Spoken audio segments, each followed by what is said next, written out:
So, as I said, our next guest is a man of many interests. I've been aware of him for a number of years now. Not only from his numerous appearances on the Crow 777 radio broadcast, but on his own channel. I watch him on YouTube. I imagine he's other places, but I watch him on the YouTubes. And his name is Wayne McRoy. And his YouTube channel is called Alchemical Tech Revolution. And he, as I said, he's into all kinds of things. Not only the, basically the topic we just covered, this transhumanist agenda, this so-called biodigital convergence, but he's also into much of the occult, the mystery schools. And as you all know here on Z Show, it's one of my favorite topics. So I'm sure we'll be getting into all things truthy. With that being said, without any further ado, let's give my next guest a warm Z Show welcome. Wayne, good to see you, good sir. Welcome to Z Show. Hey, man, thanks for having me on. Always a pleasure doing new shows that I haven't been on before, and it's always a pleasure meeting people of like-minded circumstances. So good to be here. Right on, Wayne. It's you. It's you right here in the digital flesh, so to speak. Welcome to Z Show. I hope Kathy doesn't go to the supermarket anytime soon. I was unaware of that video and that song, so I'm glad you played that. That's absolutely positively prophetic in a way, isn't it? It's a gem. It was actually put out by a Christian group. I forget the name. It was a Christian family group who decided that they were going to write the song, produce the video, and the whole nine in 1985. Wayne, they seem to know something that many people were unaware of, but certainly now is completely obvious. This idea that they're trying to take God's creation, God's greatest creation, mankind, and basically adulterate us into some weird abomination. The Old Testament said the mixing of clay and iron. Is this what we're looking at? Some weird convergence between humanity and this digital machine? What are your thoughts? Well, certainly you said it best when you were talking about biodigital convergence, and that is actually a technical term that's used in the industry when they're referring to these transhumanist type agendas and situations. They're looking for this bioconvergence, this biodigital convergence. So we're living in a time now where this philosophy of transhumanism seems to be the big thing going on. And I always tell everybody, this is the big granddaddy of all conspiracies going on right now. Transhumanism, it's at the core of all of it. Whether you want to look at the different aspects of, say, the UFO topic or the whole political structure, any of that at all, anything that has to do with anything that's termed by the mainstream as conspiracy theory, this is the thing that underlies all of it. It's all about transhumanism, and its origins are much older than they would like for you to realize. And this is how it ties back into the occult and the ancient mystery schools and all of that stuff. So it's really a very broad topic. And we could go there if you want. I mean, we could trace this stuff back pretty far, and we could talk about how this is the fulfillment of what the Masons call the great work, their great work. That's what they've been looking for the longest time, and they see it within their grasp now in the modern era with the advent of some of these advanced technologies that we have. So they see it as being closer than ever to fruition, and they've been pushing very hard for this. Now, of course, when they're referring to the great work, this is a perversion of a much older idea. But sadly, what has happened is many of these old philosophies and old natural sciences have been hijacked by a small group that seeks to seat themselves in positions of power in this world and maintain that grasp of power. So what they have done is they've hidden away many of these old natural sciences behind the wall of secrecy in the temple without windows in every city in America. Wow. So, All right, man. So there's so many places we can go with this. Now, I would agree with you that this technological age that we find ourselves in seems to be the grand culmination of their whatever it is, their religion, their spirituality, their beliefs, their doctrine. This seems to be the climax of the ages. I've had people argue to me that, well, the mystery schools and the secret brotherhoods, they're really not in power anymore. And there's like a new neo kind of power structure, you know, the nouveau riche, so to speak. And to me, that's basically nonsense. To me, this is what they've been working towards. So all the signs point to it. So let's get into it a little bit. Let's get into, you mentioned the great work, the mystery schools. A lot of people know about the Masons, Wayne. People point to the Masonic order. They talk about the Illuminati. But many people are not aware of the fundamental underpinnings, at least in the last 500 years, known as the Order of the Rosy Cross or the Rosicrucians. All right. Now, they seem, as you alluded to be aware of much older thoughts that go back to, let's say, Hermetics and even like Gnosticism.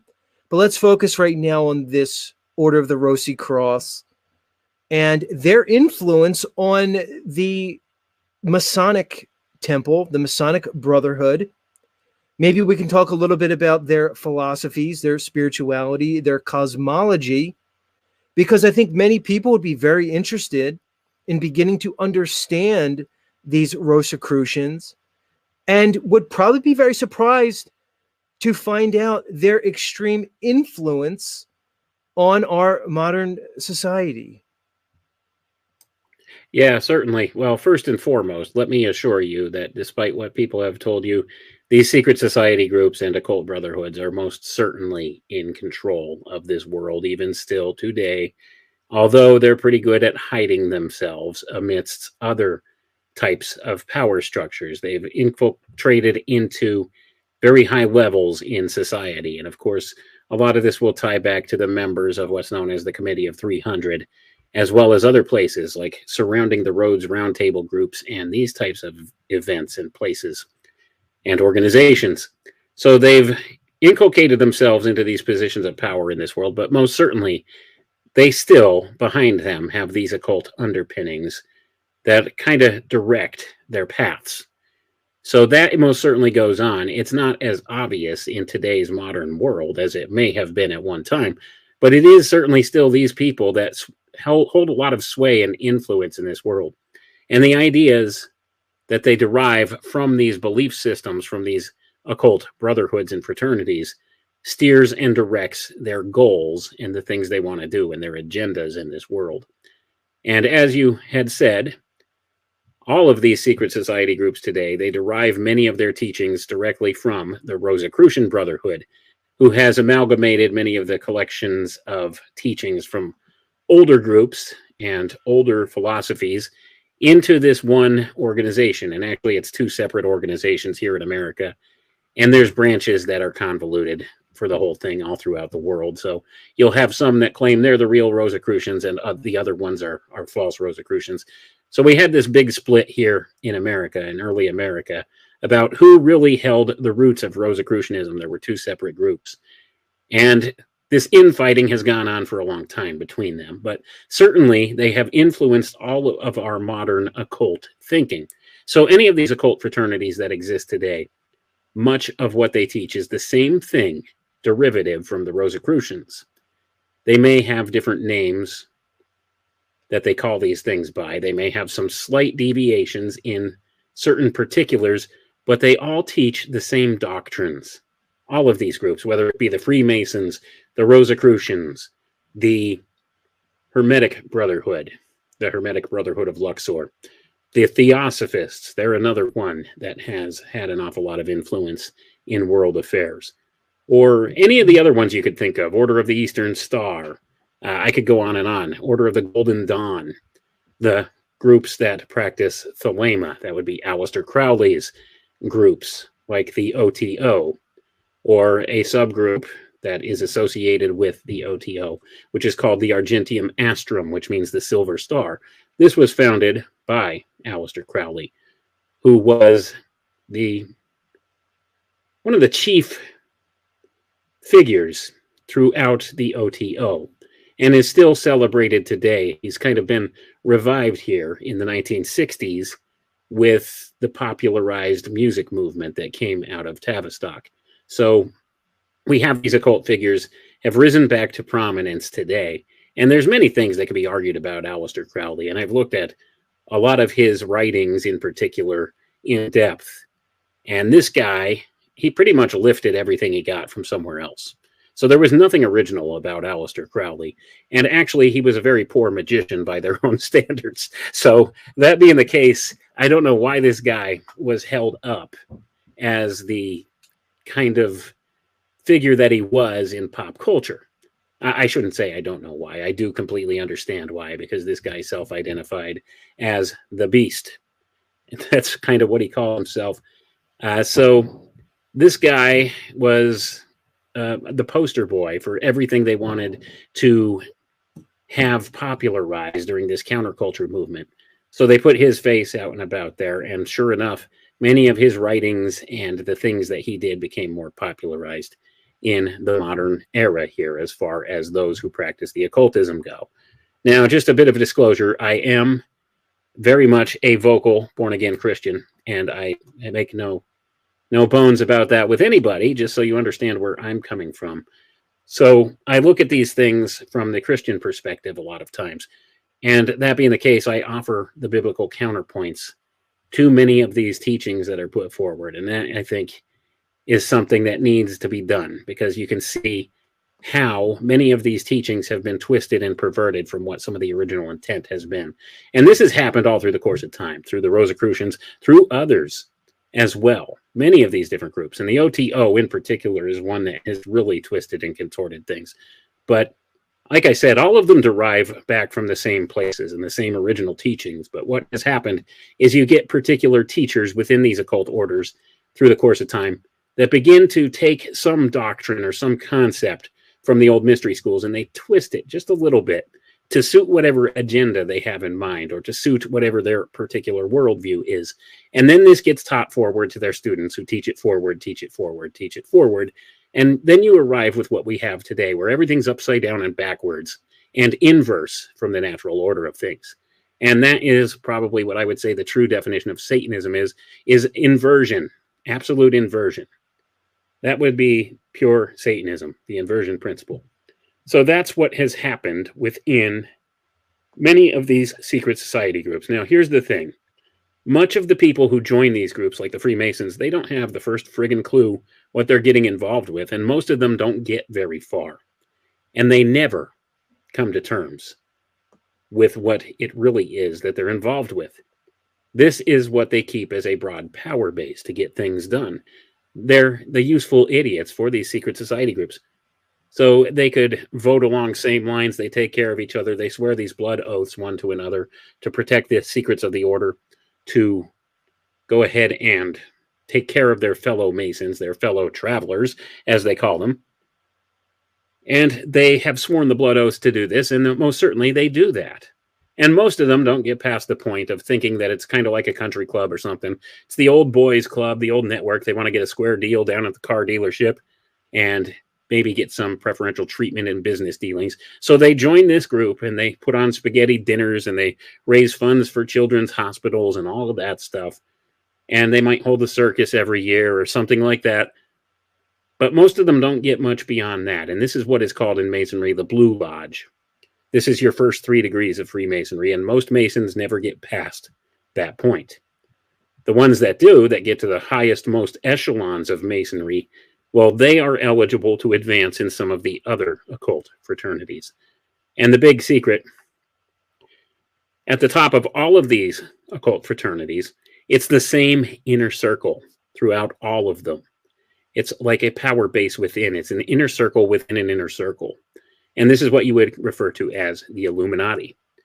It is a real thing, and most people scoff at the name and the notion because we've been taught and indoctrinated to think such things are silly and nonsensical when nothing could be further from the truth. Now, at times they will go by other names, and they won't refer to themselves as the Illuminati as such, and they've used it as a literal poke in the eye for people out there in our modern entertainment culture. And they did this on purpose, because this gives them plausible deniability. Because then everybody sees Illuminati and they think, oh, that's silly, that's nonsensical. That's just a bunch of pop stars and rappers and stuff up there throwing up hand signs and wearing gold chains and thinking they're cool and selling merchandise. And the kids eat it up.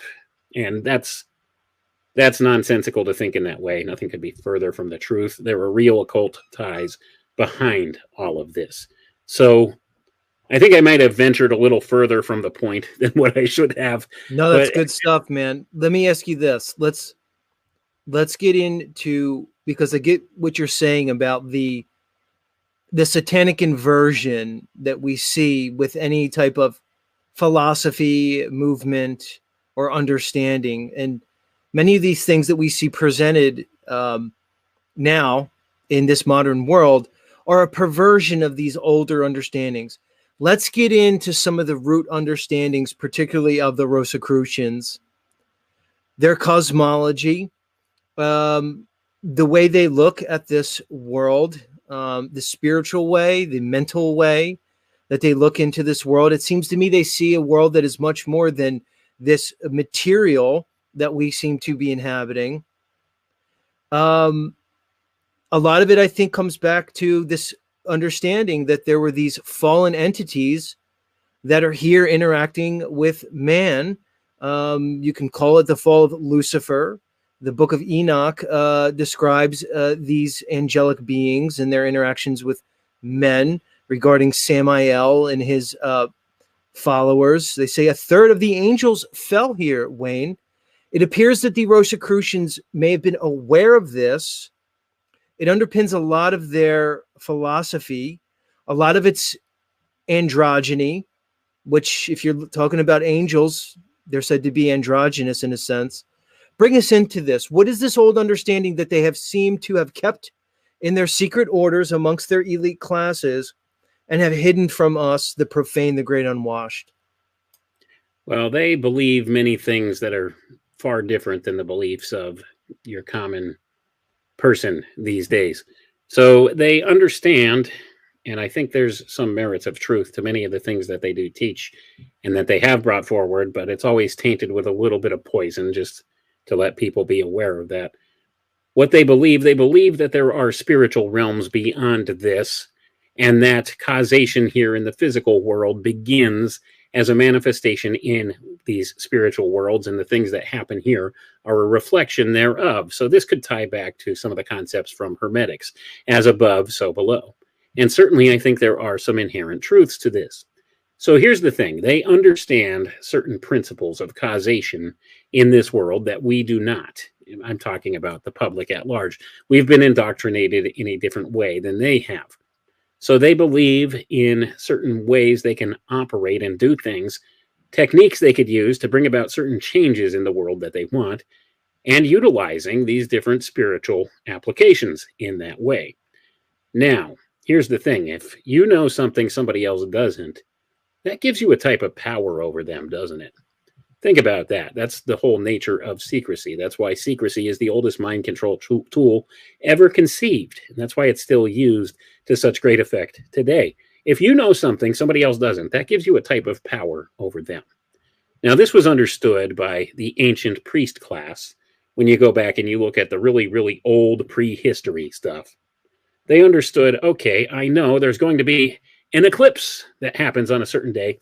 So I will tell these people, if they do not give me an offering, I will blacken the sky. I will make the sun disappear from the sky for a brief time, and I'll frighten them into listening to me because they'll think I have some type of massive power. So this is kind of what's been done. And that's an allegorical way of thinking, but that's exactly how they teach in some of these secret society groups. So if you know something somebody doesn't, and you can leverage that against them in a certain way, it gives you power over them. Well, that was not lost to these people that kind of hijacked this world, control of this world. They decided they wanted to hold all the power themselves and keep the secrets away from everybody. Now, I think ancient man was much more aware of many of these teachings within the secret schools than we are today. And a lot of these things have been hidden away on purpose, just to maintain that power base over the masses. So these are the kinds of things that they teach and they believe in. They believe there's not only this physical plane in which we exist, there's a type of subplane of the physical plane called the etheric plane or the ethereal plane. There's also what's called the astral plane. There's the mental plane. There's the desire plane. And they might have some slightly different names for these things, all through these different levels and these different teachings. Like the Theosophists call it something different than the Rosicrucians. The Masons call it something different. It's all the same commonalities, though. They're all teaching the same thing. So we have these different spiritual planes or spiritual levels of existence, which they actually conflate with real physical properties. And what do I mean by that? They claim these are real worlds. These are not just conceptual worlds. These are real places that exist, and human beings can experience these things under certain circumstances. So this being the case, they've attempted to quantify this notion.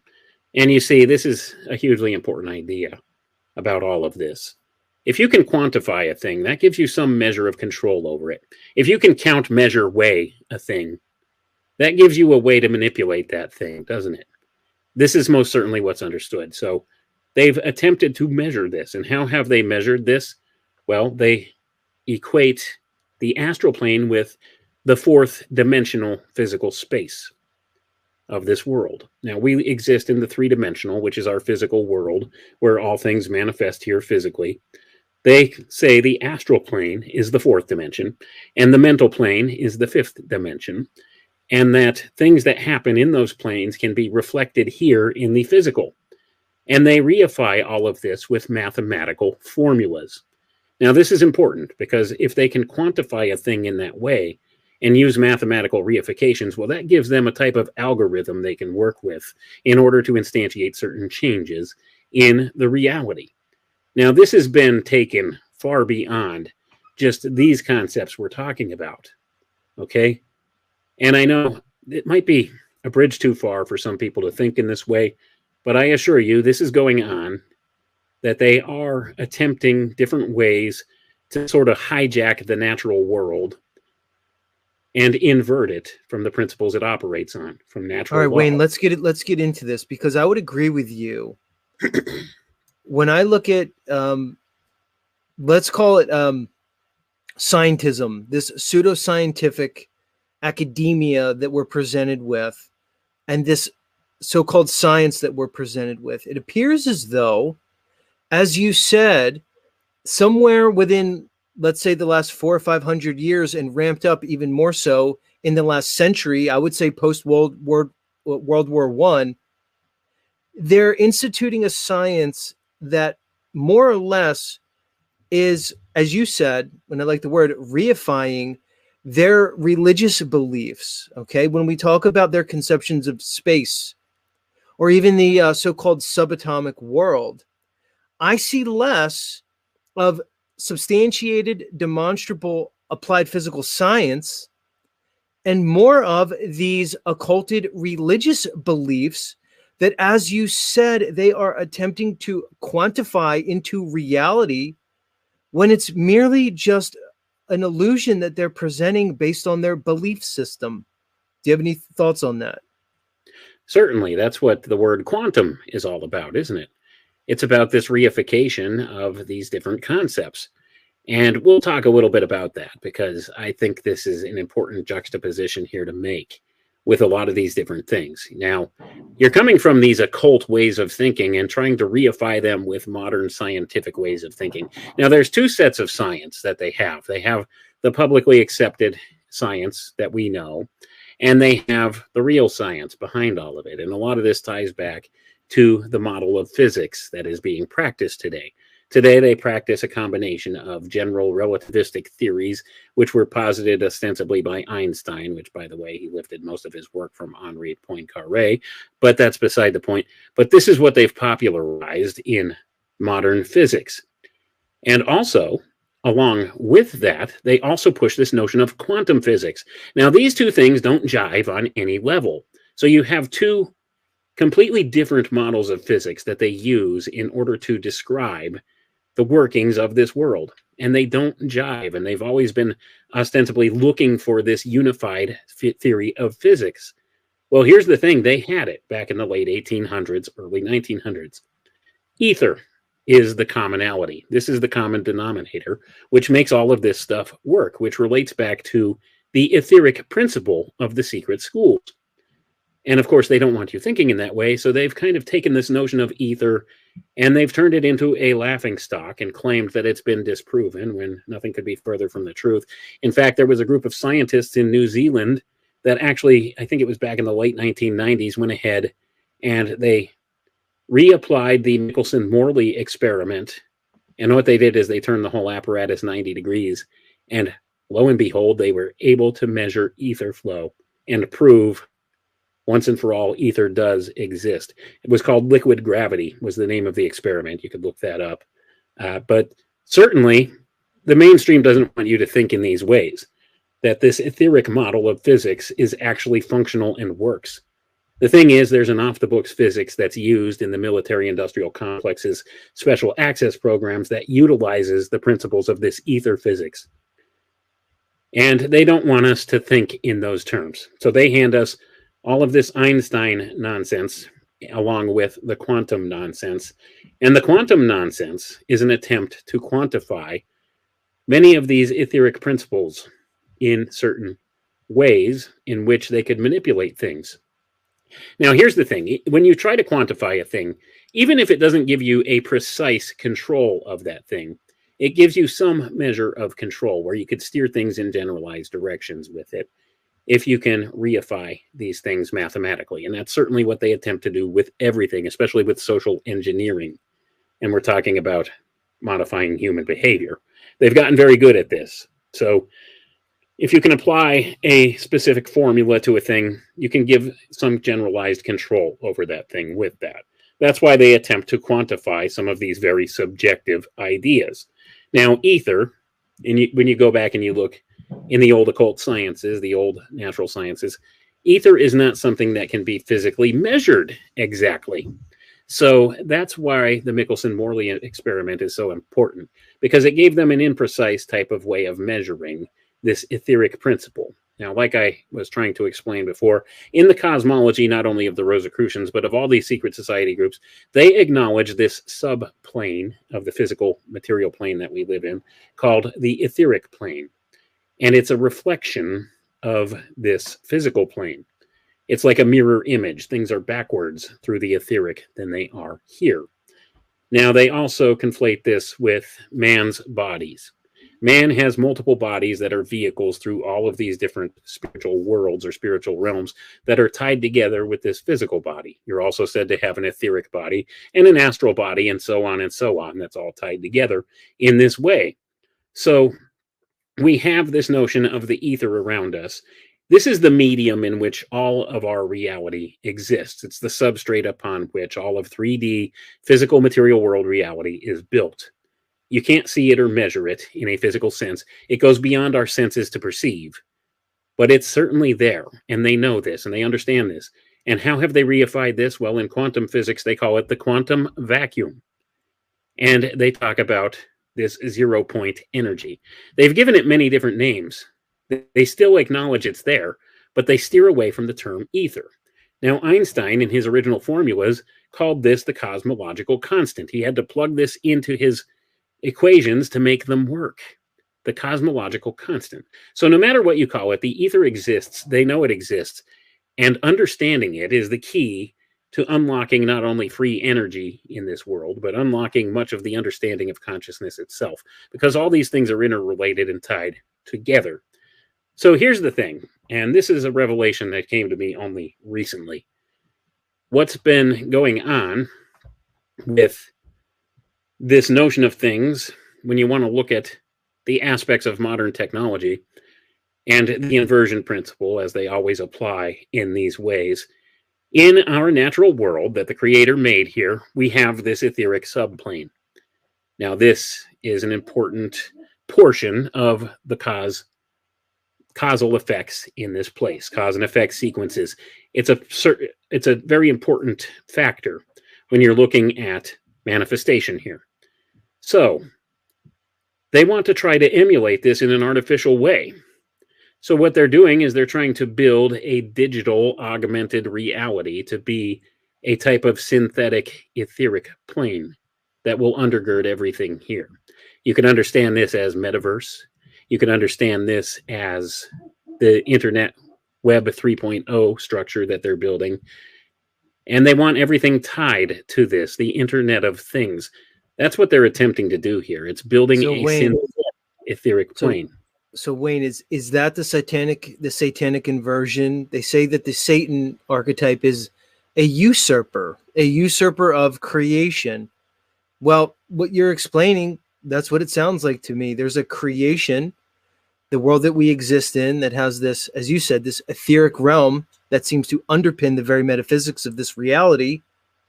They seem to be instituting this lesser form in their digital construct. To me, that's the height of the satanic inversion. What else would it be? Absolutely. That's exactly what it is. It's the inversion principle. They want to create a completely and wholly artificial knockoff of this natural thing.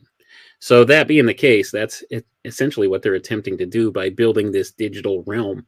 And of course, this ties directly to the notions of transhumanism as well, because they want you to create this digital avatar. Well, this is like a false etheric body for the person.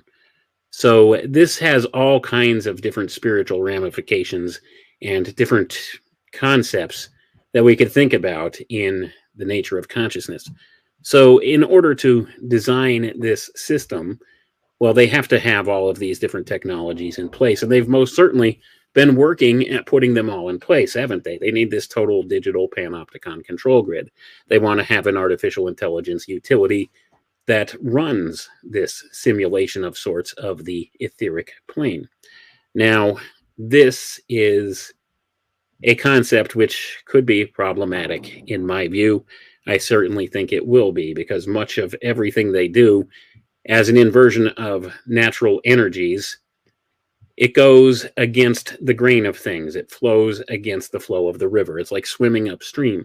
So it requires more and more energy to maintain such a system through the course of time. So that being the case, it's an uphill battle for these people. But in their hubris, they really truly think they could pull this off, and they're working towards this. And this has everything to do with digitizing all of human consciousness and getting people to lock into the matrix, so to say, here. That's certainly what they're all about. So this, like I said, it does have occult underpinnings to it. Now, it sounds kind of modern and technology driven, but at the core of all of it, it's these old occult belief structures. They want to build a wholly artificial reality that they could be the gods of. And this is how you start, because they understand there's this subplane of the material plane here that has a lot to do with how things begin to manifest in this reality. So they're going to start there and build this sublayer, this new substrate on which they could build the new reality. And this is an interesting way of thinking for sure, but I think it's important to go there and look into these thought exercises and see what it is that they are truly planning here, because it is totally wicked and inverse of the natural order of things. Wow, there's so many places we can go, Wayne. But I want to back up in history, because again, we're talking about the culmination of their ideas, their spirituality, this inversion, this the usurper of creation, so to speak. At one point, these mystery schools talk about a technological human civilization that existed thousands of years ago. They talk of ideas like the civilization of Atlantis or Mu, which was preceded by the so-called Lemuria. And they have all these grand stories, which are quite divergent relative to the story of history that we've been presented through education, through academia, etc. It appears to me that the history that these occultists hold on to goes back to a pre-diluvian, technologically advanced civilization. I want to get into that a little bit because this is the precursor to all their beliefs, thoughts that have led up to today. America has been called in their occult orders the New Atlantis. And I want to focus on this because there's an understanding of history given by the occultists that what we're given as the cradle of civilization, the so-called Tigris and Euphrates, the so-called Sumerians, the Akkadian civilization, the Chaldeans, we're given that by standard history as the birthplace of humanity. But the occultists actually place humanity thousands of years prior to the fall of Atlantis and the last island of Poseidonus, the relocation of the Atlantean culture to the Central Americas and the American West, like California, Utah. The occultists place civilization as basically generating post-flood from the Americas. And then from the Americas, from the Mayan civilization, we see then the civilizations of the Akkadians, the Chaldeans, then the Egyptians, the Babylonians, and then into the Hellenistic Greeks and the Romans is what we see. But this is a complete inversion of the history that we're taught because they're telling us that humanity came post-flood from America. Is America indeed the remnants of Atlantis? Did the occultists know that when they instituted this country some 200, 300, 400 years ago? What are your thoughts on that? Well, I could tell you for certain, Manly P. Hall wrote a book called The Secret Destiny of America that alludes to this fact. And certainly, this is something that has been held up throughout all of the secret doctrine of these many occult fraternities. And this is a portion of their secret doctrine. They do hold the standard that they believe that they came from an earlier civilization, this civilization of Atlantis, which was a very advanced race of people. And the scope of Atlantis actually extended worldwide for the most part. This is what they teach. And even before Atlantis, there were civilizations in Lemuria that are said to exist or have existed. And Lemuria was the southern continent. And they claim that every so often, every several 100,000 years or tens of thousands of years or millions of years, whatever the time frame is they give, I think they date Lemuria back millions of years. But they claim that this realm goes through these different cycles of time in the cosmological order of things, and that during these periods, a new race of humanity was placed in certain positions at certain peaks. Now, the Lemurians, and this is what they claim, this is all part of their secret doctrine. You could go and look this up. You can find this stuff now in the public sector. Not the case in years past, but now with the advent of the internet, a lot of this stuff has been digitized and you can find it easily now, whereas in the past, you'd have to go through a Masonic library or know somebody to get access to these types of works. Well, now you can find it easily. So according to the secret doctrine, and this comes from not only the Theosophists, this is primarily where they have this secret doctrine in the modern era preserved, but it also comes from the teachings of the Rosicrucians and the Hermetic Brotherhood as well. I've cross-referenced all of these different organizations, and they show this same commonality where they teach about these prior civilizations, these prior races of mankind that were slightly different than we are today in many different ways. And they claim that the Lemurian race were actually giants, which averaged between 12 and 15 feet in height. They had a third eye on the back of their head, and they were able to walk backwards as easily as they could walk forwards. Now, could this be where the legends of things like the Cyclops came from? Because their third eye, you see, was located on the back of their head. Now, according to their secret doctrine, in the later evolutionary phases of mankind, that third eye moved inward inside the head and became what is known as the pineal gland today. So this third eye has always had a point of prominence in these various occult teachings.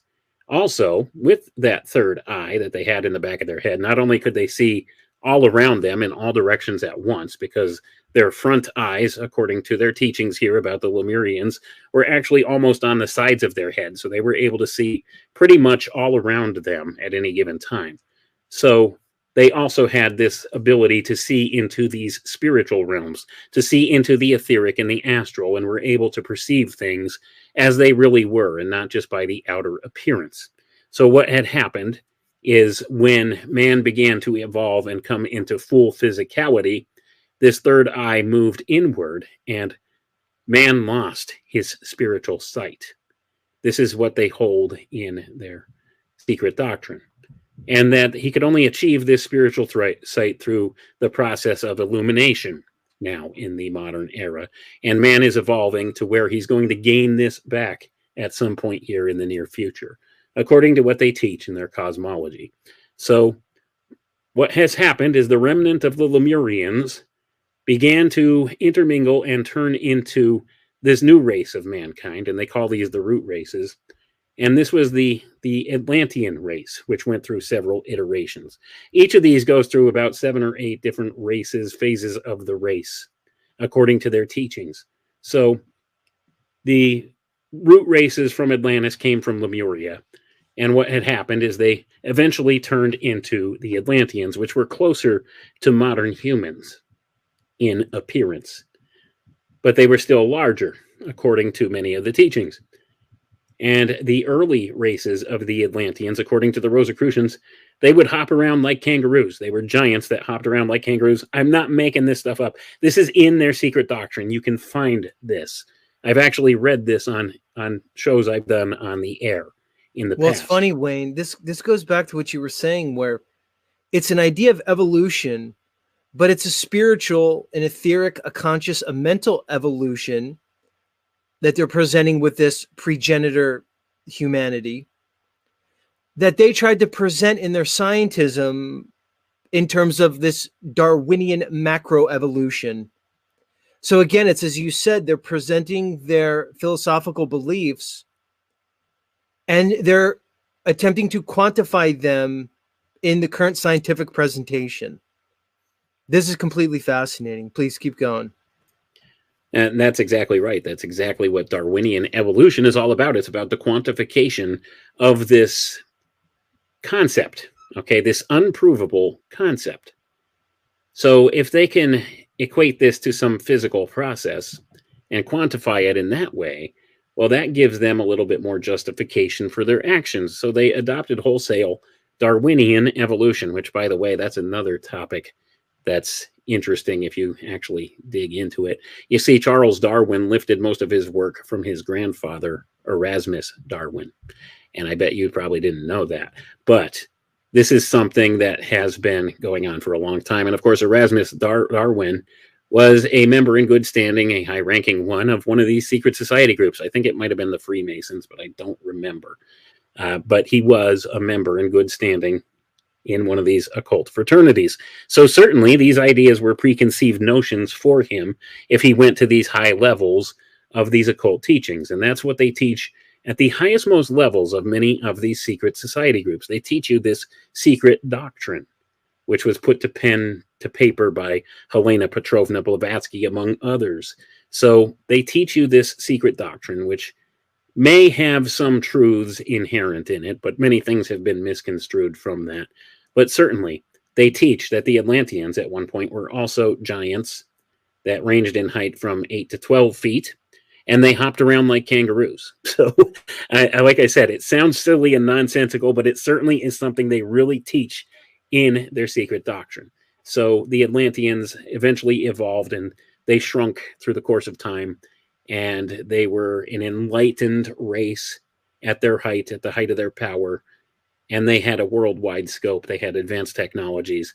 They went around, they were merchants and traders, and they had a presence throughout the world.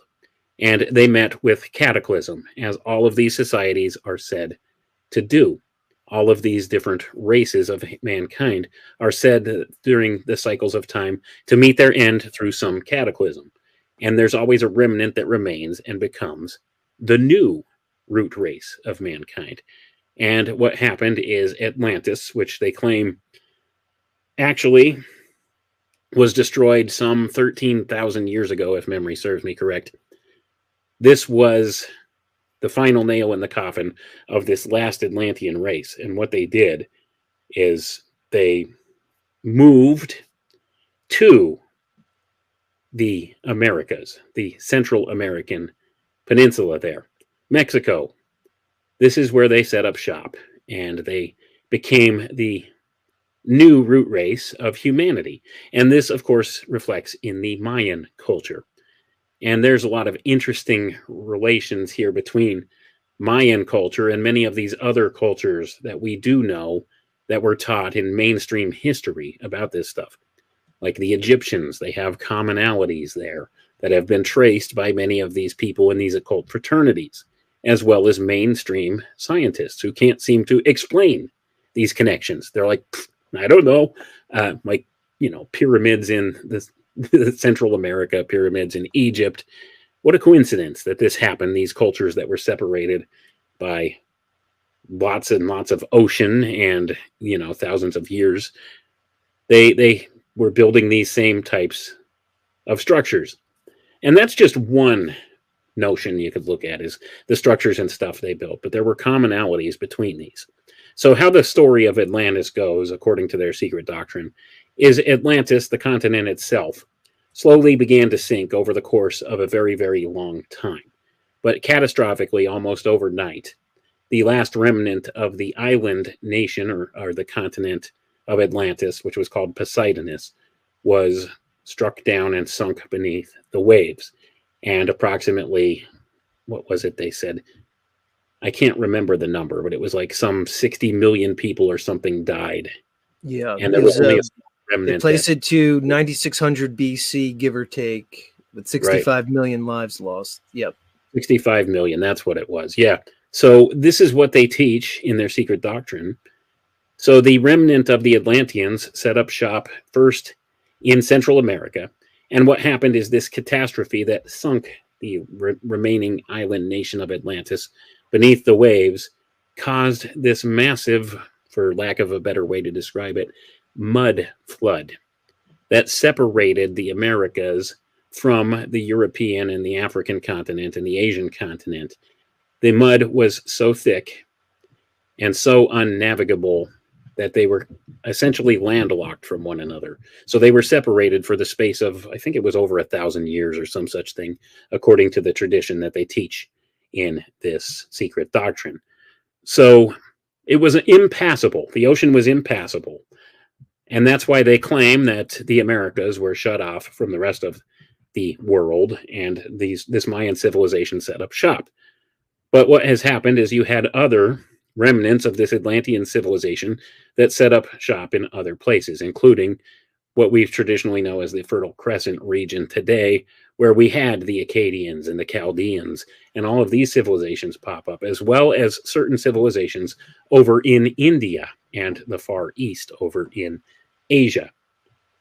And these are equated back, once again, related to this whole Mayan situation.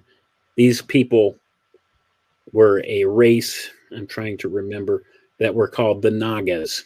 And of course, you hear the stories of Nagas throughout some of these ancient cultures, and they're equated to be these lizard people, according to what they say.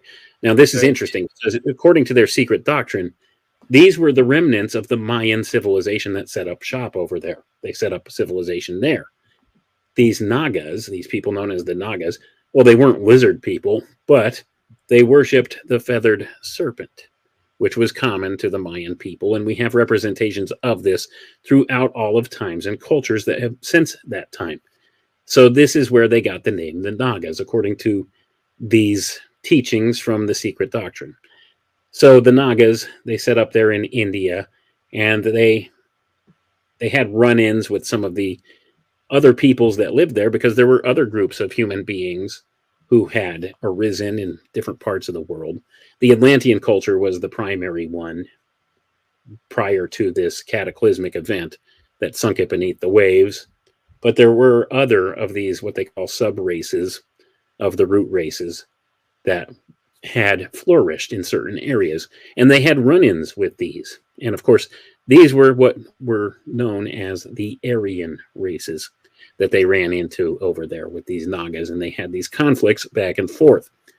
So we are said to be Aryan in our lineage now, in the modern era.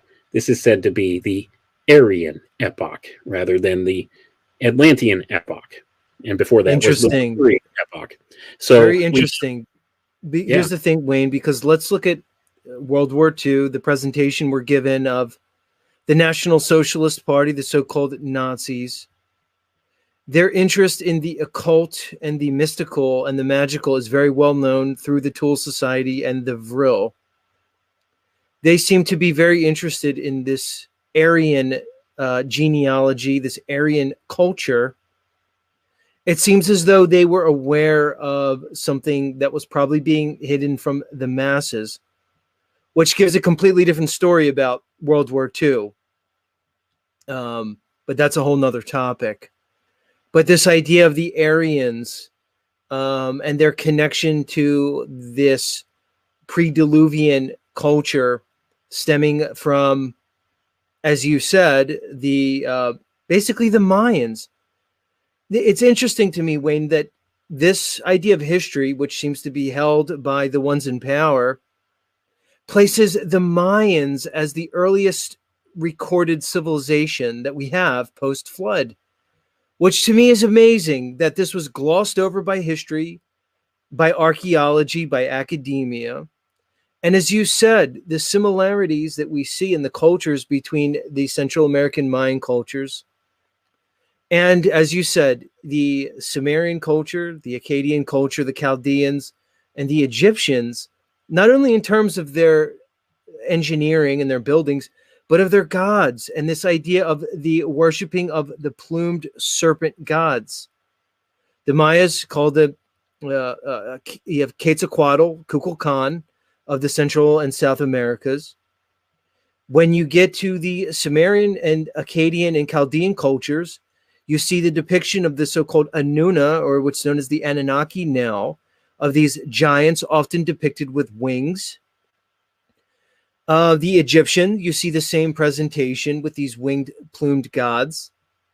You see representations in the Far East of the dragon and its association. We know of plenty of stories of these phoenixes. Even in the Bible, the highest order in the angelic hierarchy based on Catholicism is the so-called seraphim. Seraph is reptile. They're depicting a reptilian angel being with wings. You could find this in Isaiah. This idea of these plumed serpent god beings seems to be ubiquitous all around the world, which makes sense if it all came from this root race of the Atlanteans, then propagated out from the Central Americans. This is completely fascinating, Wayne. This is unbelievable. I want to take a little bit of a left turn, but a similar concept. Let's go to the Old Testament, the Bible, called by the tribe of Judah as the Tanakh. This Old Testament. Now, we're presented, and even let's go to the Torah and even the first book, Genesis. We're presented with a story of man. We're told that Noah was the 10th man from Adam. We're given a lineage from Adam as the first man. And we have a story and a narrative of the Garden of Eden and the fall of man, where apparently Eve partook of the fruit from the tree of knowledge of good and evil. We have the serpent in the garden.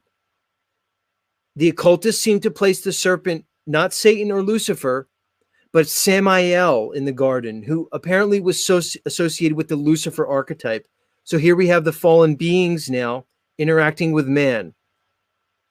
Some of the mystery schools account the partaking of the fruit of the tree as a sexual act between Eve and the serpent, or at least some type of genetic manipulation. The firstborn of Eve were twins. We have Cain and Abel. The occult practices, even if you look at the rabbinical practices, even if you look at the practices of, let's say, Kabbalah in some of their books, we find this story of the garden where Cain and Abel may not have been of the seed of Adam or the seed of man, that it was not until the third-born son was begotten, Seth, that we see the line of man down to Noah, and then following down through Abraham, Isaac, and Jacob, eventually leading into the lineage of the Christ figure. But I guess I want to back it up to this Cain and Abel story and how it's connected with these so-called Masons. And you brought it back to the great work. They believe, and I want to hear your thoughts on this, that it is through the line of Cain that the craftsman was developed, the artisan. The line of Cain led to a character called Tubal-Cain, who was apparently the first smith, the first craftsman, the first blacksmith. What are your thoughts on the elite bloodlines, the so-called black nobility, their potential lineage to this line of Cain, which may be linked to a fallen bloodline, reptilian in nature, and that we may have a humanity that's much more genetically diverse than we've been taught? Your thoughts? Well, one thing, it is taught by some of the secret schools that Cain and Abel, they were twins, but they were not begat by the same father. That Cain was the child of Samael, and that Abel was the child of Adam. So you have this distinction to be made there as well. So they were what you would call fraternal twins, not identical twins. So we have that notion in some of the certain secret society groups as well. But certainly these people, these occultists and these people in positions of power, they are very much obsessed with family bloodlines and with their lineage, because they do trace it back to this line of Cain, because they see that as being a semi-divine line. So that being the case, if they are semi-divine, that gives them the divine right to rule, doesn't it? That's most certainly what they want to have themselves represented as. Now, there may be no truth to this whatsoever. Hard to say. I don't know. I don't have all the answers, but these are the claims within some of these occult fraternities. And this would explain many things, like their obsession with blood typing and tracing their genealogy and their lineage. And this would explain perhaps some of the differences that we've seen and explored in the RH factor in the blood, whereas you have one line or group of people that consider themselves semi-divine, and they want to trace themselves back to this line of Cain, this lineage of Cain. And certainly we have that. And much of the conflict that we have in this world is still based upon this ages-old archetype of Cain and Abel. Now, Seth was kind of Abel's replacement in the biblical context here, because Abel was murdered in a fit of rage by his brother Cain in the field because of, get this, because of the offerings they were making to God during that time. And this archetype has everything to do with something that's going on in the world today, with this culture that we have in the modern era, where they're trying to really push this notion of veganism or straying away from meat. Well, why is that? Because Cain was the farmer, remember. He was the vegan archetype. And Abel, he offered the first fruits of the animal kingdom, of the animals, the meat. He was the meat eater. So we have this archetype once again being leveraged in the modern era, trying to push people towards this notion of veganism. Now, I don't downplay that perhaps veganism is right for certain people, and you may have your moral reasons for doing that, and I have no problem with that. That's fine. But you can't push it on everybody, because not everybody's body processes the foods alike. And there's different reasons for this, but that's enough about that. But that's just one of the things, one of the examples of how a lot of this has influenced our modern culture, and people don't even realize that this conflict undergirds everything. Now, in the Masonic traditions, they see Cain as the forefather of the philosophers of fire, and that's how they refer to themselves, the philosophers of fire. They're the builders. They're the ones that get things done. If you've ever heard the Granger commercial, well, that's a clear homage to the Masonic order right there, the ones who get things done. So they see themselves in this way. They see themselves as being the productive ones, the ones who build society and build culture and do things, you see. And they see the other group, those of the waters of faith, as they call them, the sons of Seth, the godly sons of Seth, as being those of the waters of faith. And they see them as being backwards and content to live off of what is provided to them by nature or by God. And they're content to do that. And they see this as being an inferior state. They see this as being lazy or unproductive. They see this as being antithetical to what they want. They see this as being not as honorable, as being a builder, one who is willing to work out their own salvation rather than accept a free gift from somebody else. And that's the attitude they have about those of us who would more readily align ourselves with these waters of faith, with the sons of the waters of faith. So this is the distinction between the Cain and Abel archetype that underlies everything going on in this world.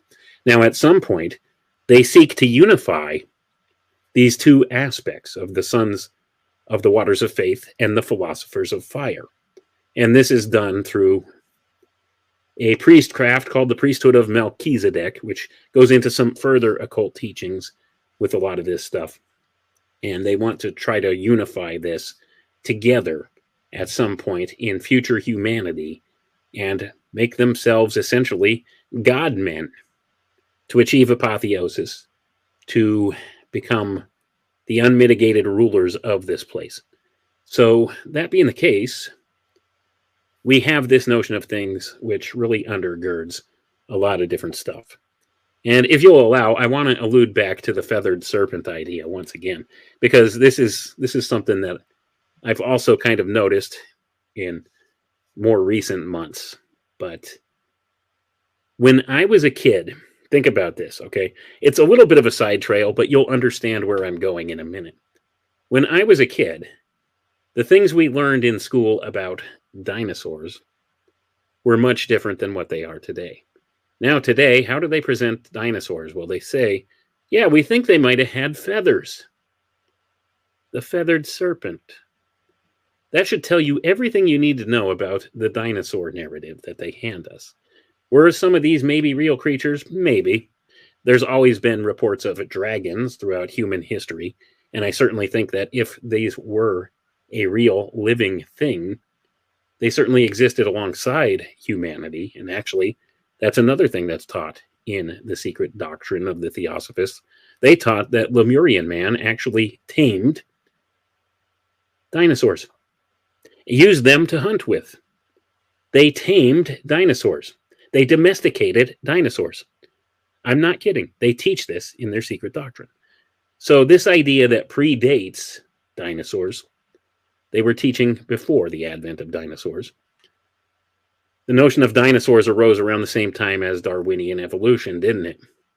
You'll notice a lot of these things are concurrent with things that have occurred approximately the mid to late 1800s. And this is the foundation upon which our modern thinking is built.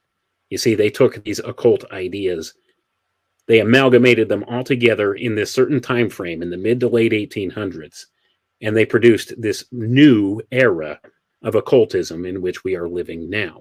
And many of these ideas go back to that. And when you trace them back, this is where most of what we're taught, if you actually pursue these secret teachings of these occult fraternities, this is where they all derive from, is from this same time frame and the same small group of influential occultists at that time, which took some of the older ideas and concepts and twisted them to present a certain viewpoint to us. It's to reify, once again, there's that word reify, their beliefs into what they want to manifest in this physical world. And that's why they've done this. But at any rate, I know it seems maybe a bridge too far for some people in their ways of thinking, but certainly there's something to this. There's something to the idea. So even going back once again to the Cain and Abel idea, we have these archetypes that they leverage all the time. And they do this through a myriad of different ways of what we're taught or indoctrinated to believe in school, in our entertainment culture, you name it, across the board. So something as simple as dinosaurs, okay? Here's some fossilized bones. Have you ever looked at some of the things that they claim to have put together based upon, hey, we found this tooth. Well, this must have been a 15-foot tall lizard on 2 legs. Like things like that that just seem totally nonsensical. Right. They've done this and they've presented it. Well, not to mention, as you said, you know, when I was a child and they brought me to the Natural History Museum and they showed me like a fossilized, you know, T-Rex, they didn't say anything about wings. I mean, feathers. But now, as you said, the narrative is that they were feathered, plumed serpent beings. This is insane. And to your point, this idea of, let's say, radiocarbon dating, or this idea that they use these geological columns of, let's say, strata of Earth to date things. These are pseudoscientific concepts at best. The idea that we can use sort of a radio decay, which is sort of a radioactive decaying of an isotope, to date a piece of matter, you know, some kind of organic, so-called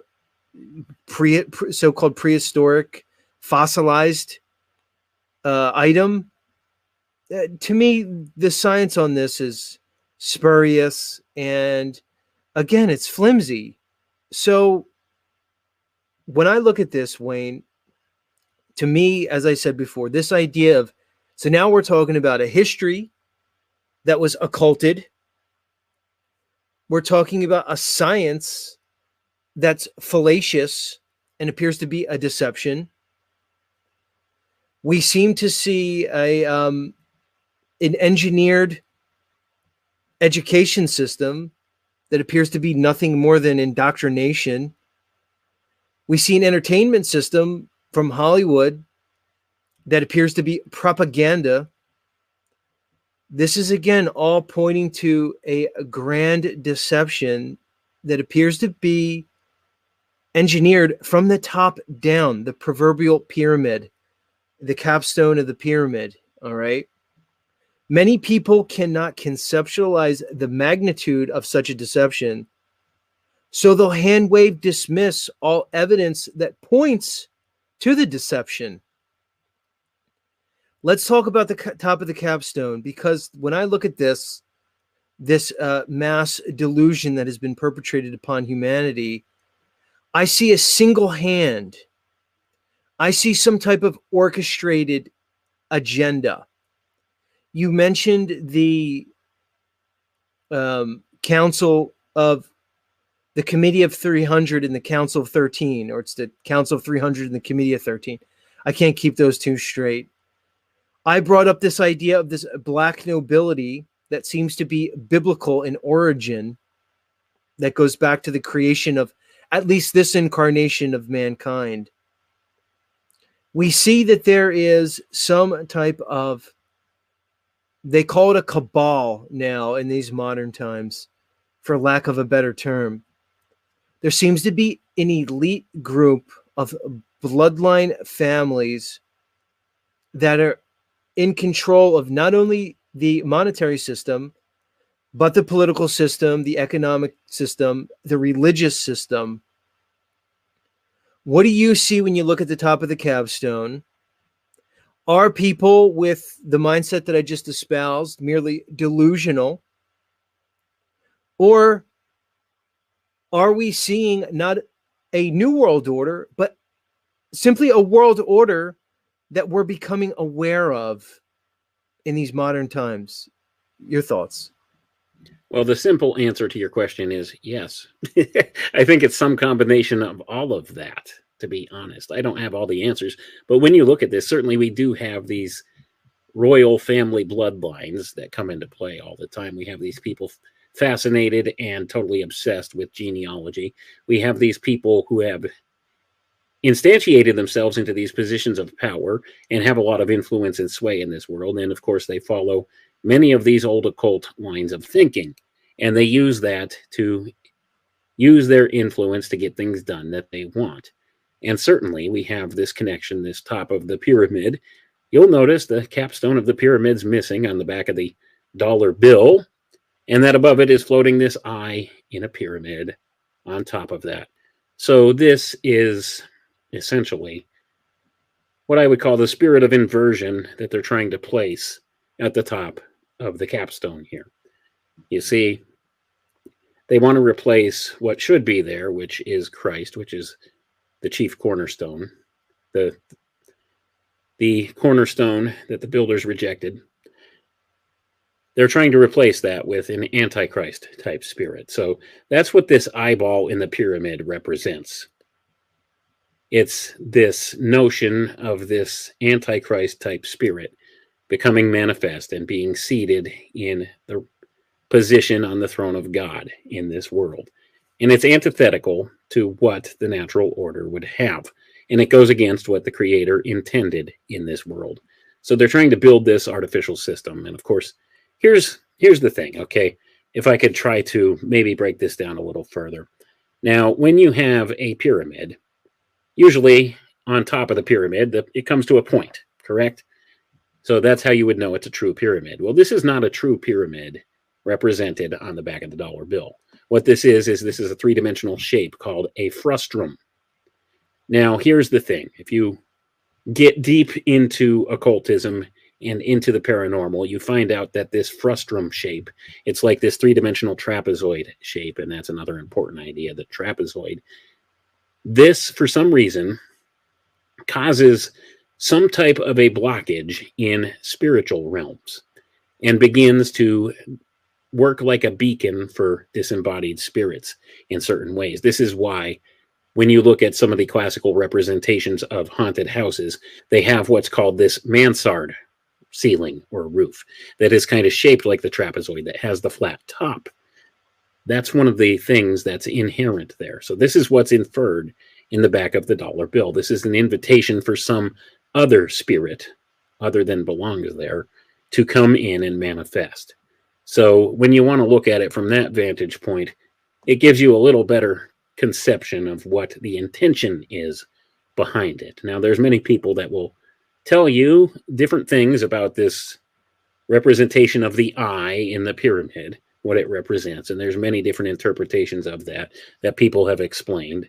Essentially, it represents Lucifer in many regards, or some aspect of Lucifer, or this Antichrist spirit, if you want to simply think about it that way. Antichrist being some alternative Christ spirit. So that is what is intended here. And that is what they want to draw back to America. They want to draw back not only this archetype of a golden age, which is represented in some of the old literature by Atlantis, in the New Atlantis here, but also the spirit of that time, which is much different than Christ today. So that being the case, that's what is intended with that representation on the back of our dollar bill. And why would we have Egyptian iconography on the back of our dollar bill here in America? Well, Manly P. Hall explains it in his book, The Secret Destiny of America, if you want to go and look at that and see, because certainly it has everything to do with the notion that America is the original home of Atlantis. And that returning to that will get us back to this golden age. And that's why this was the beacon in the modern era for bringing back this apotheosis type state to humanity, according to what they're looking for here in these occult brotherhoods. So they're trying to relive or reinstate this whole golden age idea. And of course, their utopia is our dystopia, because it's not intended for us. They have no place in their new age for the profane, and that's you and I. If you're not a member of the big club, they don't want you there, and they fully intend that you will be gone. Unless, of course, they could use you for cheap labor or cheap entertainment purposes. That's the only reason why they would keep any of us around. You see, that's one of the big lies of transhumanism in particular, is that it'll benefit everybody and that you can upload your consciousness into a machine and live forever. You see, those are the kinds of promises that they give you. But it's a lie. It won't work. Your ontological self, the ontological you, the ontological I am, will not exist in that machine. It'll be a cheap knockoff of you. It won't be actually you in there. So essentially, transhumanism is a massive eugenics program when it comes down to it. And even pro-transhumanists have described transhumanism as, quote-unquote, eugenics without coercion. So certainly, all of these things align in many ways. And we could trace back much of these philosophies to some of the ancient mystery school teachings and the inversion of those teachings by those in positions of power today. And those are the ones that are pushing this transhumanist notion. Now, many of them are completely unaware of the spiritual ramifications thereof, or of the philosophical ramifications thereof. And they really truly think they're doing something good for the betterment of humanity, that man can take this step into self-guided evolution and go to the next phase and become a multi-dimensional being, a multifaceted, multi-bodied being that can go out and explore the depths of outer space and become a planetary civilization and all of these things that they talk about. Well, how much of it is true and how much of it is a deception? Well, I'm here to tell you it's all a deception. But the problem is, if you allow yourself to get sucked into that system, well, they'll be at a point where they can change your very perception of reality. And we've seen demonstrations of this in modern years, haven't we? Where they could change your perception of reality. And they've done this in simple ways, without a brain chip, by the way, without some kind of an implant that directly ties you to the internet, which is their eventual goal. You see, once they have access there, then they could control entirely your perceptions of reality. Well, they have ways of doing that now that aren't so technological. Not necessarily based in technology, but based in manipulation, in secrecy, in lies, in propaganda, in many of these old sciences that they've mastered and perfected in these secret schools for years. It's called social engineering. They can make you believe something and act upon that thing as if it's real, and in essence change the world around them into accepting this thing as real. And we've seen this in the past couple years, haven't we? This invisible enemy that's all around us that could potentially, well, it'll kill your grandmother. It might not affect you, but if you have it, you might accidentally kill your grandma with it. And they had people buying into this hook, line, and sinker and doing all sorts of nonsensical things around it, surrounded by this. Now, think about that. With no evidence to really show, they've convinced people to stay locked in their homes for 2 weeks. Just think about the implications of that alone. What that did to whole economies, to whole communities, to families. Think about that. And then all of the ancillary stuff they did on top of all of that, too. That is tweaking your perception of reality. And that's why they want total access. That's why they want you locked into the matrix. They want you tied to the matrix. And we're not quite there yet, but they certainly are pushing for that because that's part of the transhumanist goal. Right now, They very much control the perceptions of a lot of people through their screens, through the television, through their cell phone, through their computer screen. If you don't go outside, think about this. If you don't leave your house, if your only access to the outside world is by looking at what's presented to you of it on this screen, you would think the world is a much different place than what it is, wouldn't you? Look at all the violence and everything they show you on the news all the time, dragging your mind north, east, west, and south, all over the place to affect you in certain ways. If you go by that as your perception of what the reality is, then you don't know what's really going on in your community, do you? They could tell you all of these bad things. Now let's take that to the next level. Say they say there's an alien invasion. Don't go out, don't leave your house. They tell you don't leave your house. And they show you these spaceships and stuff on TV and bad things happening in the streets in these major cities. How would that affect people? Think about that. And I'm talking, these are just simple psychological tools that they use now. Now, if they could actually affect your perception of reality on a physical level here, then that's next level stuff. They can make you believe anything they want. They can make you believe that you flew up into outer space, which may or may not be a thing, really, and that you were able to visit other worlds, other planets. Think about that. Why haven't we been back to the moon? Well, because we were never there in the first place. But that's a topic for another day. But this is certainly something that they'll take advantage of. So how do you know what's real? They've been very good at pushing the envelope of what we're able to understand or really discern what's real and what's not anymore.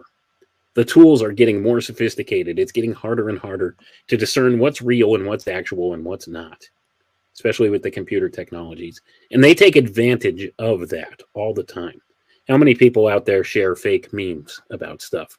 I've seen a bunch of people, like, for example, post on Facebook, don't shop at Target, look at this. And they have this demon thing mannequin wearing a shirt and this kind of stuff. And, they believe this is real and it's an AI-generated image. And I've had to correct a number of people on this type of thing and tell them this isn't real. But they perceive it as real.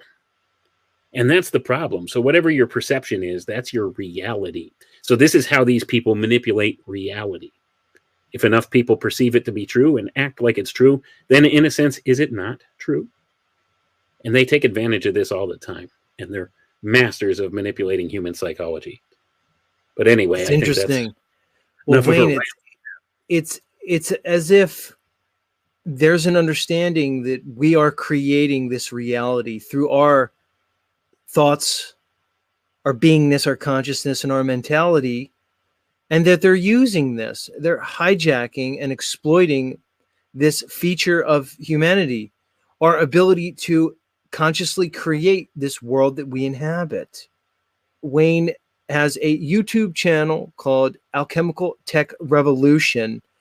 Wayne, do you broadcast on other mediums? It appears as though you upload a broadcast to YouTube.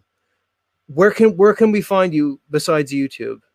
The best place to find me is actually my website. I just built a website earlier this year, www.alchemicaltechrevolution.com.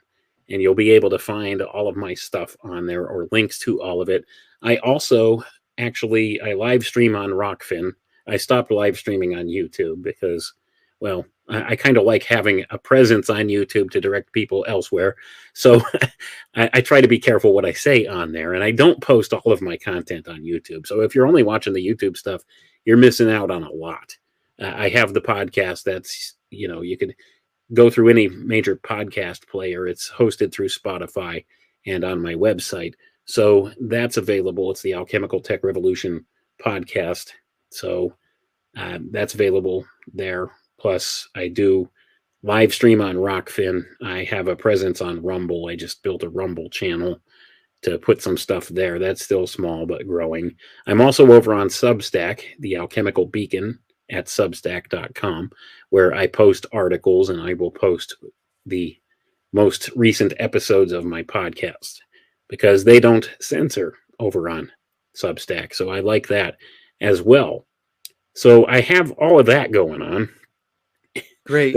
The best so place your website would be the central hub to right. then send you to those places. And it was alchemicaltechrevolution.com. Is that correct? Right. Yep. Pretty simple to remember. It's easy to find. Let me ask you this. You classified yourself as, I believe you said, a born-again Christian. Who is Christ to you? Because I'd imagine, Wayne, that your idea of the Christ, in relation to all the things that you know about the occult, the mystery schools, you probably have a different conception than, let's say, you're the garden variety Christian. So if you go to a church, I don't know what your deal is.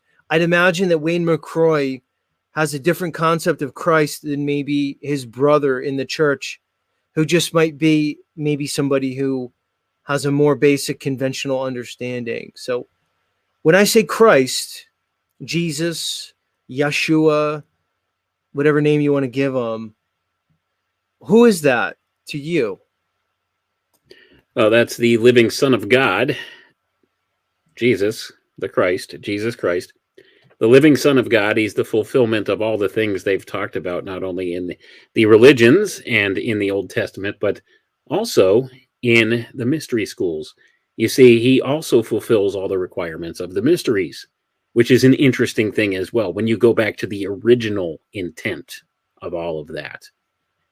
And this is the stone that the builders would not accept. You see, he's the chief cornerstone that was rejected. He was rejected by the mystics, too. That's the problem. They all acknowledge him. And this is the thing. All these different secret society groups, they acknowledge him because they can't ignore him. They can't ignore this advent of God incarnated in human physical form here to understand his creation better. Now, nobody understands their creation better than the Creator, but this was actually a proof of his love for us and his wanting something better for us to have this reunification with him. So this is what ostensibly has happened here. He's come here, and he's become the fulfillment of all of it, even the things they teach in the mystery schools. That's why they acknowledge him as a quote-unquote ascended master or some other thing. And actually, I'll be looking into the works of Rudolf Steiner on a live stream I'm doing tomorrow in a future coming podcast, talking about Christ as a mystical fact. So this goes beyond just the way I see it as well. There were others like Steiner who also accepted the truth of Jesus Christ because of what he did, what he proved when he was here, and how he ticked all the boxes for all of these things. And he looks at it from the mystical standpoint as well. So there was something special and different here in Jesus than any other of these alleged masters or mystics throughout all the course of time, even though they do their very best to try to push him down into the same level as some of the others. Like I said, they have to acknowledge him in some way. So they try to instantiate him into their system, their belief system somehow. So they acknowledge him, but it's only a kind of tongue-in-cheek acknowledgement and doesn't give you the full scope or picture of who and what he really is. So that being the case, yes, I do have a slightly different conception than most people would in your standard Christian church out there.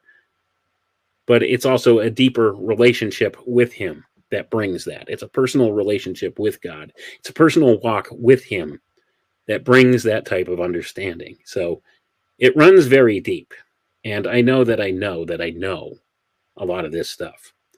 And it's hard to really tell somebody who has those experiences and that personal relationship otherwise, even though many of these occult groups try to equate him with nothing more than the myth representations of some of the other cultures and some later representation of the same thing this group taught or that group taught. And it's not true. That's the problem. When you go back and you look, this was something different. This was a new advent in the human experience, the representation that was brought forward through Jesus Christ here. So it's a different way of thinking altogether. And I don't know if that adequately answers your question or not, but based on my faith is how I walk. And the Holy Spirit gives me insights into things that, well, I think offers more context to the overall viewpoint of world affairs. So that being the case, I acknowledge that, and I give God all the glory and credit for it. But at the same time, it's a very unique type of path that I walk with this stuff, because I do look at a lot of these occult things. I like to tell people I accidentally became an expert in occult philosophy because of my researching and my looking into various topics of this sort. It was never my intention to go there, but certainly this is the direction and the path that God has laid out before me. So I've followed it. I've done the faithful thing, and I've followed it, and I haven't been disappointed by that. So that is my take on just Good who stuff. and Jesus Christ is. All right, let's get into some of the questions from the audience. The next question is from R. Poll. It says, Wayne, do you think what passed in front of the sun during the eclipse is actually the moon? Well, the simple answer to that one is I don't know. Now, I've seen more evidence as of late that perhaps this is not the moon, but maybe what some of the ancients referred to as nodes, one of the nodes. Right, the nodes, the nodal points. And yeah, so I here's mean, there's certain things to it that I can't explain. I'm not an expert in astronomy or astrology, but it certainly doesn't seem to look like it would be the moon.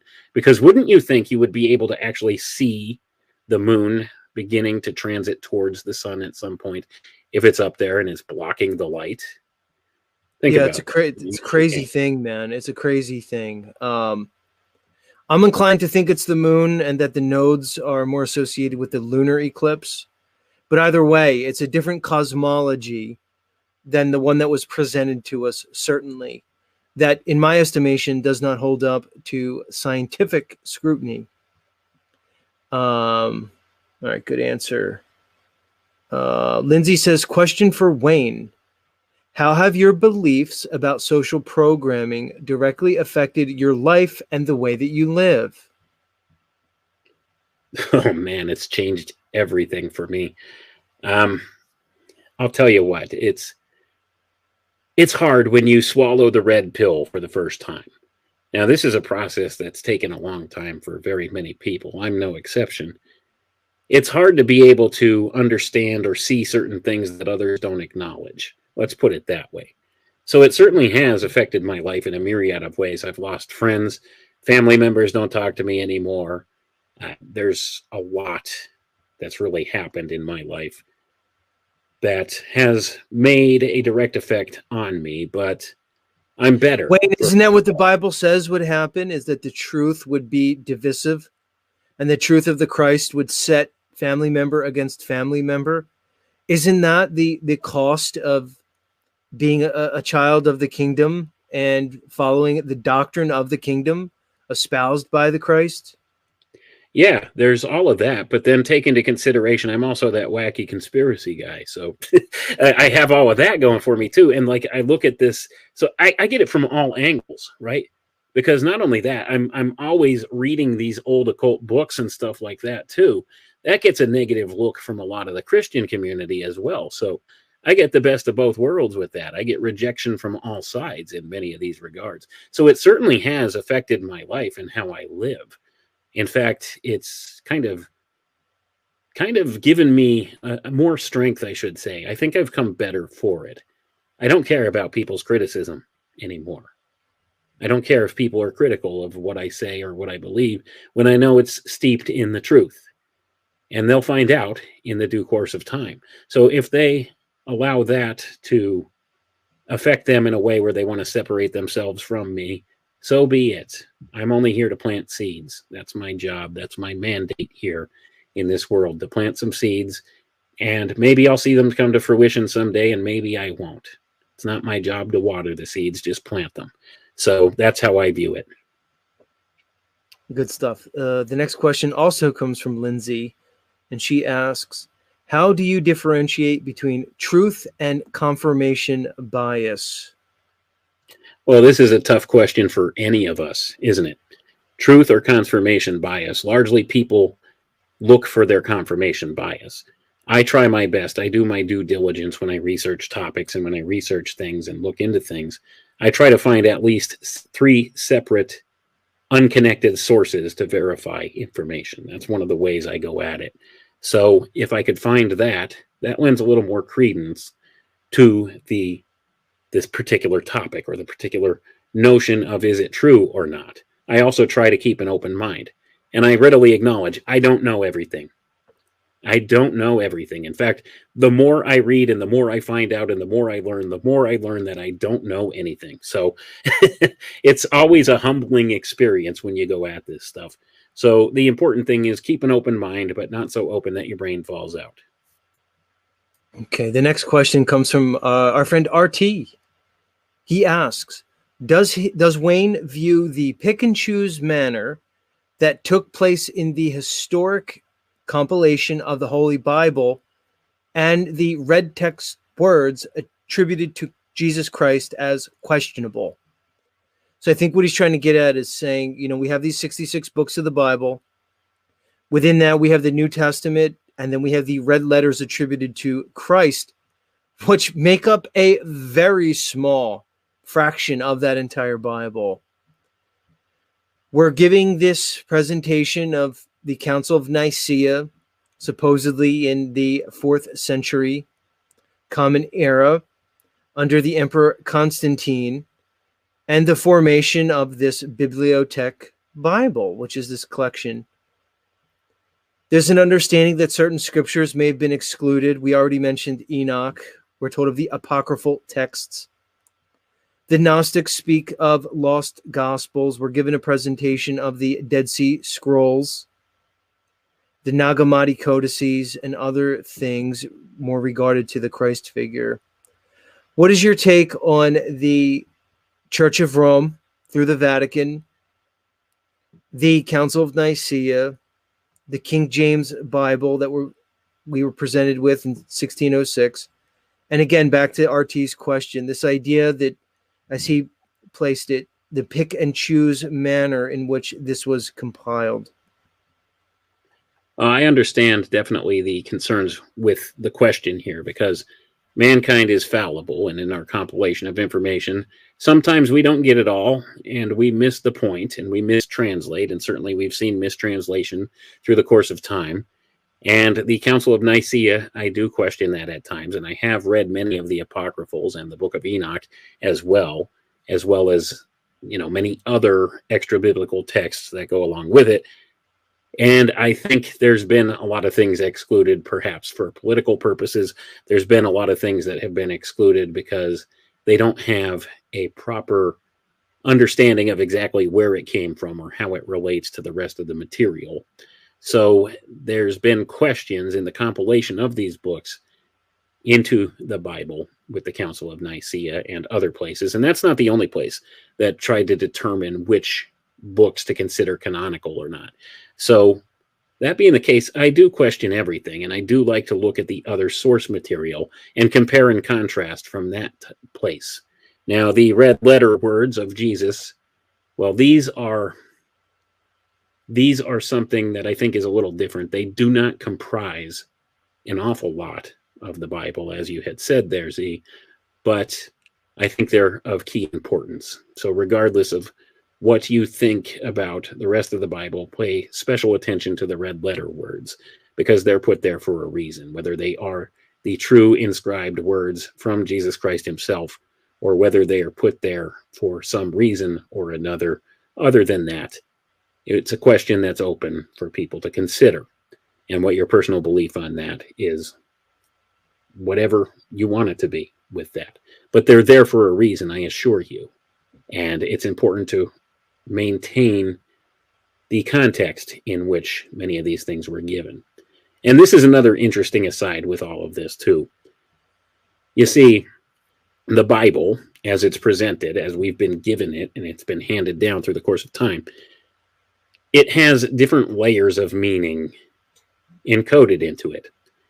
And this is what's called hermeneutics in Christian theology. You can apply hermeneutical different ways of looking at the texts to get different meaning from it with this. And there's at least 7 different ways you can interpret each verse or each text in this. And this is something that is different from many of the other books. And this is called hermeneutics. And there's different lenses they teach in the application of theology for applying these in different ways. Is it prophetic? Are you applying the lens of prophetic type of an interpretation to it? Or are you applying the literal interpretation to it? Are you applying the spiritual interpretation? There's many different interpretations you could apply to this, and there's mystical interpretations as well. So the whole Bible, as it's been compiled, is intended to be how it is. Now, whether or not you agree with how the Council of Nicaea came up with this, and that's assuming that they're really the ones that decided this, that's another thing to consider. Then you need to understand that these things are there for a reason in the modern era. And even though we do have mistranslations through the course of time, you can get the generalized meaning of a lot of these when you apply the correct hermeneutical lens. And you can apply these different lenses of observation on the scripture to achieve or come to different results or different interpretations thereof. So it was very carefully written. Let's put it that way. It was very carefully written and compiled, and it was done so for a reason. Now, there may be mystical reasons that go along with that, and there may be theological reasons, and like I said, a lot of it has to do with this science of hermeneutics that's understood in Christian theology. And they teach this in the theological seminaries. So you can maybe delve a little deeper into that way of thinking with it. And my interpretation of it is, regardless of why it's there for a reason, and it's important, so pay attention. The next question comes from Appeal to Your Senses. It says, Wayne, what do you think is beyond the ice wall? Well, we have to, point out that there's an implicit question within your question about ice wall. First, you'd have to ask him, does he believe in an ice wall? But I'll just leave it to you, Wayne. The question was asked. I mean, there's an understanding of a cosmology of this world that's much different than the one that science presents us. One that's actually much more related to the biblical cosmology that we're presented with in terms of the creation that we call this world, Earth, and this idea that we are given prominence as humans in this creation as the center of the so-called universe, and that indeed it's not us that's basically moving through the vastness of space, but the heavens are simply above us, and we are giving a central position amongst creation. What are your thoughts there? Well, certainly we can acknowledge there is an ice wall. Now, whether this is just the ice shelf of the continent of Antarctica, as they claim, or whether it's really a wall encompassing and surrounding us, I think that's immaterial, really. Certainly, we do know that beyond this ice wall, there are lands that they seldom talk about. Now, Admiral Byrd flew over Antarctica, and he mapped out and came back and reported that there was this massive area of land about the size of North America, perhaps a little smaller or even a little bigger than North America down there, that was usable land with many resources, wasn't all ice and snow and covered in barrenness as we're presented with this. So certainly we have that historical account from a very important military figure. Now, this guy is also said to have gone into some of the how should we say this? Some of the notion that there may be a hollow Earth as well. So It's hard to know what's true and what's not. And personally, I don't really know what the correct shape of the Earth is. If it is indeed a globe, I suspect it's much larger than what they present to us, if that's the case. Because the simple fact remains we can see too far, according to the model they hand us. So as far as the shape of the Earth, I kind of go with the notion of what I call the Schrodinger's Earth. It depends upon what your observation point is. Depends on what your point of view is. Is it flat? Is it a globe? Depends on what your belief is or what your perception of the reality is. You see, this is one of the other things that they use to socially engineer people. They can change your perceptions and control your beliefs by changing your perceptions. So are the measurements stuff they give you factual? Well, if you believe they're factual, then you will say that the Earth is a globe. But if you don't think that what they're telling you is true, and you would tend to fall into the camp that it's flat because we perceive it as flat. It looks flat. It certainly appears flat. It seems to have the evidence point to this flat notion. But I think the answer lies somewhere, perhaps in the middle. It depends upon what your vantage point is.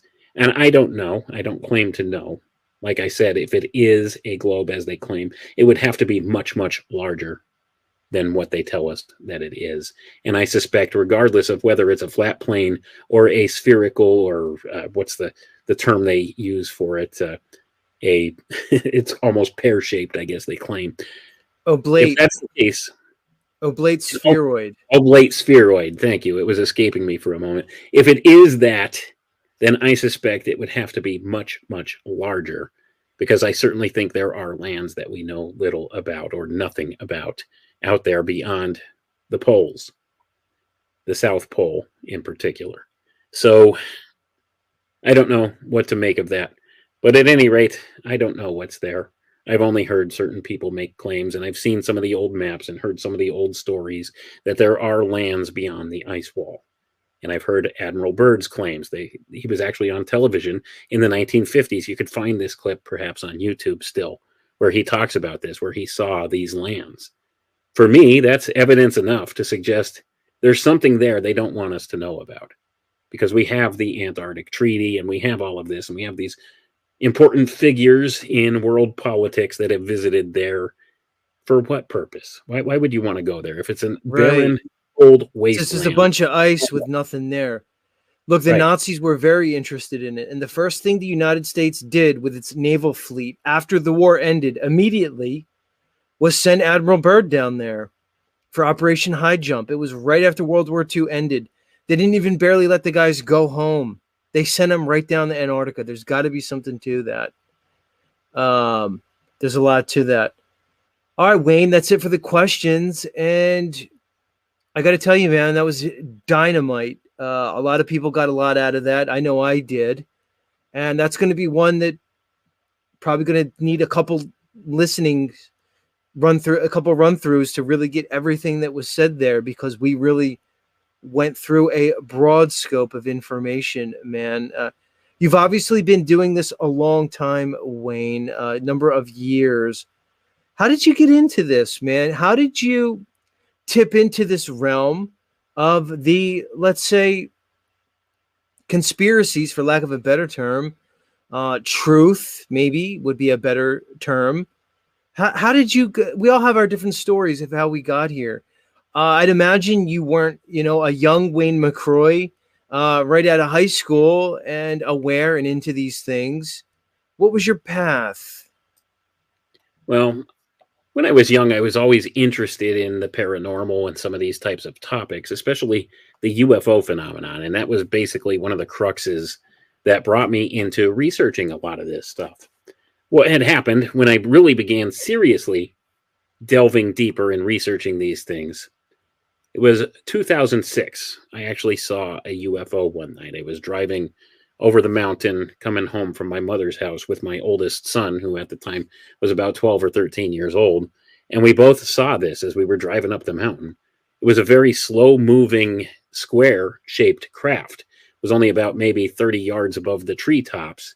And it had 4 lights, one on each corner of the square shape, and a big red light in the center. And it flew maybe 10, 15 miles per hour over the top of us. And at the time, I had a car with a power moonroof. So we pulled over, and I opened the moonroof, and we both watched it go overhead. And it was obviously a square metallic craft. It was square. It was the weirdest thing I'd ever seen. So that renewed my interest in the UFO topic. So I started looking very deeply into that. And it led me down many different rabbit trails. And then I kind of got kicked into high gear in 2008 when my then infant son had a reaction to a vaccine, and I began delving into the research around that whole phenomenon. He later developed autism, and I began really delving into the medical type of look into things as well. And lo and behold, wouldn't you know, everywhere you look in many of these conspiratorial topics, it always, always, always goes back to the occult. And I could say that about everything. It's not just these conspiratorial concepts or anything like that. It's anything in this world. If you look at politics, I guarantee you will tie back to the occult. You'll find the occult. If you look into the medical field, you will find the occult. If you look into UFOs, you will find the occult. If you look into transhumanism, you'll most definitely find the occult.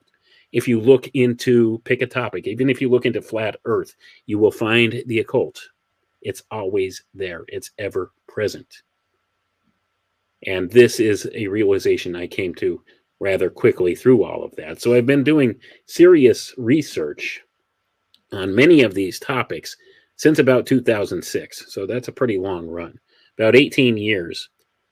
And I've acquired a base of knowledge about this stuff that many people nowadays don't know. They don't have. I've seen a lot of things in the early days of YouTube that aren't available anymore. I've read a lot of things that aren't available anymore. I've seen a lot of stuff, and I've gone through a lot of different research with all of these different various topics. And like I said, you always find that connection back to the occult because it's always there. And that's one of the big things that I think you'll find the deeper you go into this.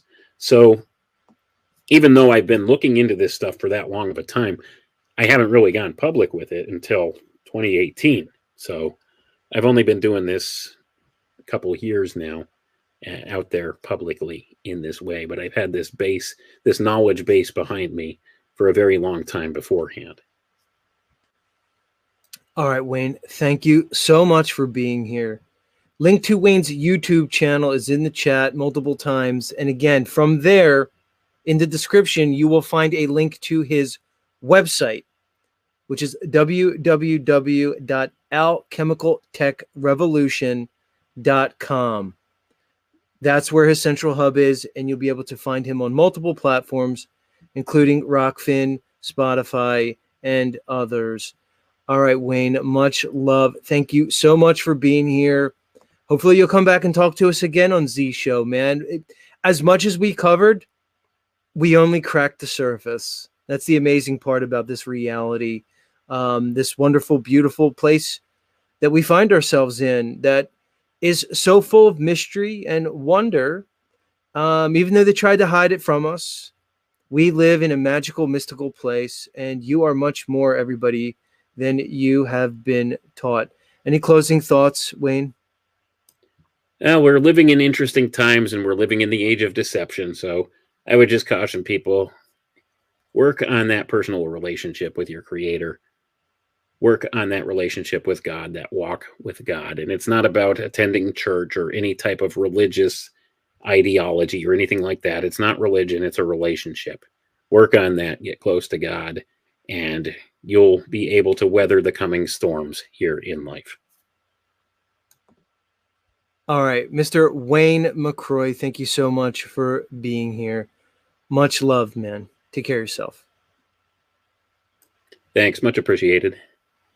Well, guys and dolls, how do you follow an interview like that? Mind-blowing. As I knew it would be. I knew that would be killer. Your old pal Z, he knows these things. Just saying. I particularly like his take on so many things.